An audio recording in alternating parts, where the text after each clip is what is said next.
सुप्रभातम। अहमस्मि डॉक्टर दीनानाथ साह, सह प्राचार्य पूर्णिमा राम प्रताप संस्कृत महाविद्यालय बैगनी दरभंगात। वो छात्राः शास्त्री प्रथम खंडे साहित्य सामान्य पत्रे तृतीय पत्रे तथा साहित्य प्रतिष्ठा चतुर्थ पत्रे छंदो मंजरी इति ग्रंथः निर्धारितो वर्तते।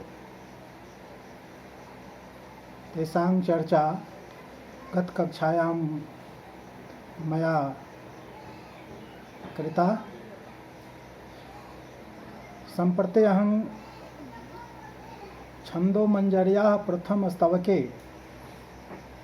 यति विषये यति विवेकः इति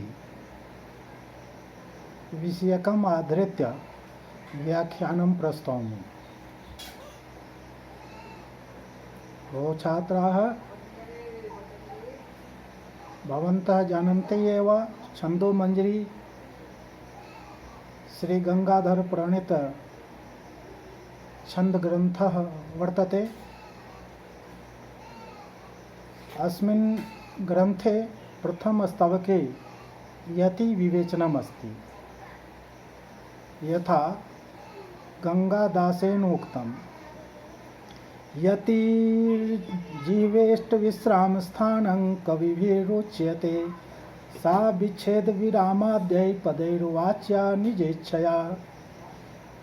जिह्वेष्ट विश्राम स्थानं कविभिः यतिः उच्यते, सा निजेच्छया विच्छेद विरामाद्यै पदैः वाच्या।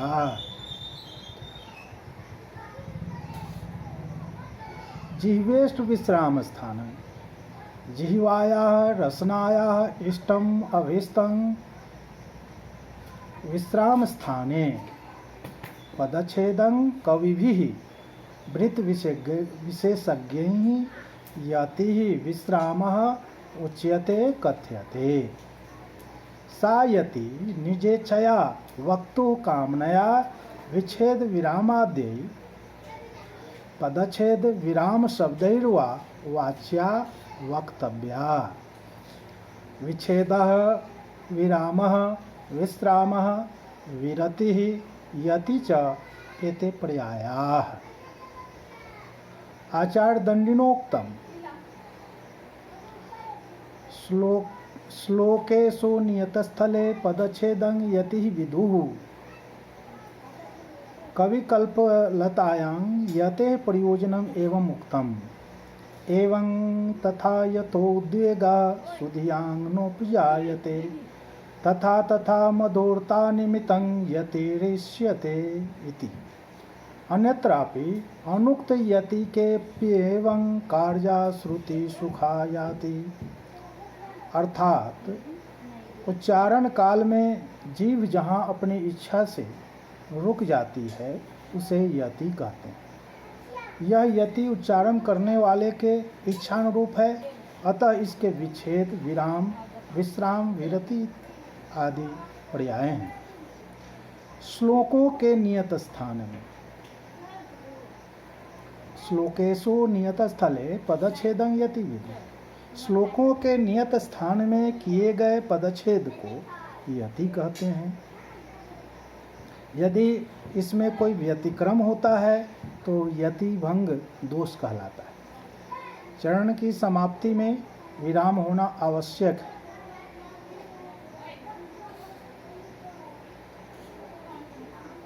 श्लोकार्ध में तो अवश्य ही होना चाहिए। कहीं पर छंद के लक्षण में निर्दिष्ट वर्ण समूह के अनंतर यति का विधान होता है, उसका उल्लंघन अश्रव्यता में कारण होता है। अन्य सभी आचार्यों के मतानुसार सुधीजनों का मनोस्वेग न हो इसके लिए अथवा श्रुति सुख अर्थात सुनने में सुख प्राप्ति के लिए यति का प्रयोग आवश्यक कहा गया है।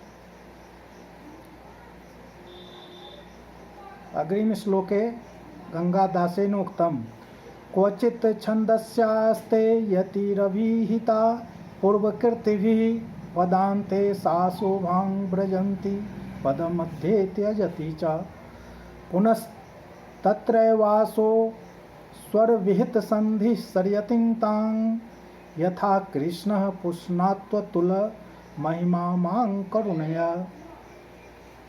अयं श्लोकः गंगादासस्य गुरोः आचार्य पुरुषोत्तम भट्टस्य स्वग्रन्थात् छन्दो गोविन्दादिति समुद्धृतः वर्तते। पूर्वकृतिभिः पूर्वाचार्यैः अभिहितः कथिता यतिः विच्छेदः क्वचित् छन्दसि कुत्रचित् छन्दः संबंधे आस्ते दृष्टि गोचरतां याति न तु सर्वत्र। पदान्ते पद समाप्तौ वर्तमाना सा पूर्वोक्ता यतिः शोभां सुषमां व्रजति याति, किन्तु सा एव यतिः पदमध्ये विरामाणां अतिरिक्ते स्थाने शोभां त्यजति अश्रव्यतां उत्पादयति। पुनः तत्र एव पदमध्ये एव असौ यतिः स्वर विहित संधि स्वर जनित संधि समन्विता सति तां यतिकृतां शोभां सरयति सौन्दर्यं प्राप्नोति। तत् उदाहरणं प्रस्तूयते। यथा अतुल महिमा महान महिमा गौरवं यस्य स कृष्णः लीलावतारः करुणया दयया मां ग्रंथकर्तारं पुष्णातु संरक्षतु। श्लोके अस्मिन् शिखरणे वृत्तं तस्य लक्षणं रसैरुद्रैश्छिन्ना यमनसफलागः शिखरणी। अत्र प्रथम षडक्षरेषु यतिर्भवति। अस्मिन् श्लोके चतुर्थपादे पुष्णां त्वेत्यत्र संधिजनितं दुहिसर्यत्वं स्वरसंधि संबंधात् शोभति। अर्थात छंद शास्त्र के विद्वानों ने कहीं छंद के अंत में यति का विधान किया है। यदि वह यति पद के अंत में होती है तो शोभा को प्राप्त होती है, किंतु वही यति पद के मध्य में आ जाती है तो यति जनित शोभा की हानि होती है, जिसे यति भंग दोष कहते हैं। परंतु स्वर संधि से युक्त हो तो दुस्रवता का कारण नहीं होती, अपितु शोभादायक होती है। यह तात्पर्य है। इस प्रकार आज आपके समक्ष यति के संबंध में जानकारी दी गई। आशा है इससे आप लाभान्वित होंगे। इन्हीं शब्दों के साथ अपनी वाणी को विराम देता हूँ। धन्यवाद।